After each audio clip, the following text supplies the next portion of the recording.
तर हिंगोली जिल्ह्यामध्ये सलग तिसऱ्या दिवशी पावसानं जोरदार बॅटिंग केली आणि या पावसामुळे अनेक नदी नाल्यांना पूर आला आणि औंढा नागनाथ इथल्या आधी नागनाथ मंदिरामध्ये पावसाचं पाणी भरलंय।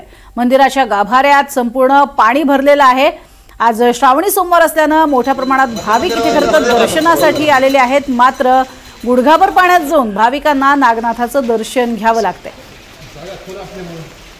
आणि याचाच आढावा घेतलेला आहे आमचे प्रतिनिधी समाधान कांबळे यांनी। हिंगोली जिल्ह्यामध्ये मागील 3 दिवसांपासून जोरदार पाऊस बरसतोय, त्यामुळे अनेक नदी नाल्यांना पूर आलेला आहे। अनेक शेतं जे आहेत ती पाण्याखाली गेलेली आहेत। आपण बघू शकतो, मी सध्या हिंगोलीच्या औंढा नागनाथ येथे आहे। या महादेव मंदिरामध्ये जे आहे ते पाणी घुसलेलं आहे आणि या ठिकाणी आपण बघू शकता या कमरे इतकं पाणी जे आहे ते या मंदिराच्या गाभाऱ्यामध्ये शिरलेलं आहे। अनेक भागामध्ये पाणी शिरल्याने जे भाविक आहेत ते भाविक या ठिकाणी दर्शनासाठी येत आहेत। संपूर्ण पाण्यामध्ये जाऊन नागनाथाचं दर्शन घेत आहेत। हे मंदिर जे आहे ते औंढा नागनाथ येथील आदी नागनाथ मंदिर आहे आणि या मंदिरामध्ये मोठ्या प्रमाणात भाविक जे आहेत ते या ठिकाणी दर्शनासाठी आलेले आहेत। मात्र या मंदिरामध्ये पाणी साचल्यामुळे भाविकांना दर्शन घेता येत नाहीत। आपल्यासोबत काही भाविक आहेत।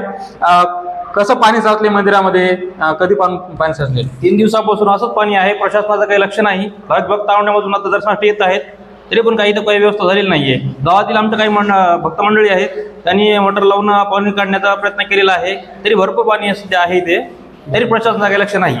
आपण बघू शकतो हे संपूर्ण मंदिर आहे। या ठिकाणी महादेवाची पिंड आहे, ते संपूर्ण गाभारा आहे, मात्र या ठिकाणी जे आहे ते मोठ्या प्रमाणात पाणी साचलेलं आहे। आपल्यासोबत अजून काय भाविक आहेत।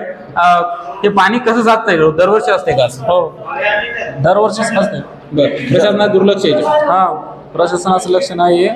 इकडं बारव आहे, बारव भरला पाणी येतं। नीचे जर बघायला गेलं तर मंदिराच्या बाजूला जे बारव आहे ते बारव भरल्यानंतर बारवाचं पाणी जे आहे ते या मंदिरामध्ये घुसतं। प्रशासनानं या मंदिराकडे लक्ष द्यावं आणि या मंदिरात पाणी घुसू नये यासाठी काहीतरी उपाययोजना कराव्या अशा मागणी देखील येथील भाविक भक्त करत आहेत। समाधान कांबळे, NDTV मराठी, हिंगोली।